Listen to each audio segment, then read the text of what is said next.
کیا رمضان کا چاند دیکھنا ضروری ہے یا کیلنڈر کے مطابق بھی روزہ رکھا جا سکتا ہے؟ السلام علیکم ناظرین، کیسے ہیں آپ؟ امید کرتا ہوں آپ خیریت سے ہوں گے۔ ناظرین، آج کا سوال رمضان المبارک کے حوالے سے ہے کہ کیا رمضان کا چاند دیکھنا ضروری ہے روزہ رکھنے کے لیے یا کیلنڈر کے مطابق بھی روزہ رکھا جا سکتا ہے؟ آئیے قرآن اور احادیث کے مطابق اس کو سمجھنے کی کوشش کرتے ہیں۔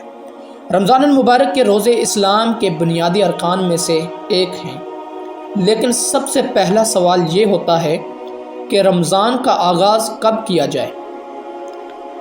اس کا واضح جواب ہمیں قرآن، سنت رسول صلی اللہ علیہ وآلہ وسلم اور صحابہ کرام کے عمل سے ملتا ہے۔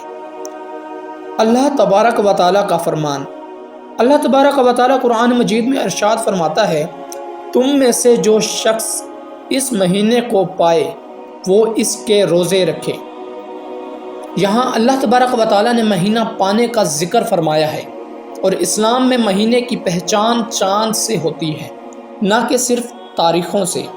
نبی کریم صلی اللہ علیہ وآلہ وسلم کی سنت، رسول اللہ صلی اللہ علیہ وآلہ وسلم نے صاف اور واضح انداز میں فرمایا، چاند دیکھ کر روزہ رکھو اور چاند دیکھ کر ہی افطار کرو، اور اگر آسمان پر بادل ہوں تو 30 دن پورے کرو۔ اس حدیث سے یہ بات بالکل واضح ہو جاتی ہے کہ روزہ شروع کرنے کی اصل بنیاد چاند دیکھنا ہے، نہ کہ محض کیلنڈر۔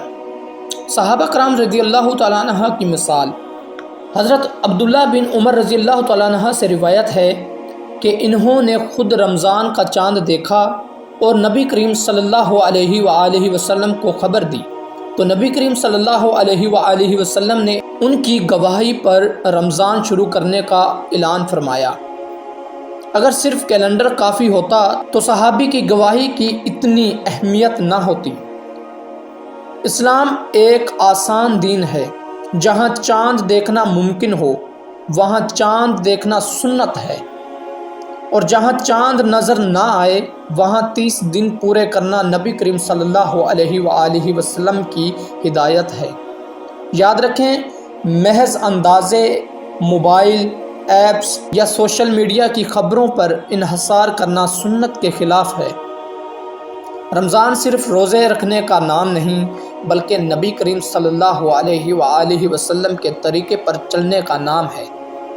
جب ہم رمضان کا آغاز سنت کے مطابق کرتے ہیں تو پورا مہینہ برکت اور رحمت سے بھر جاتا ہے۔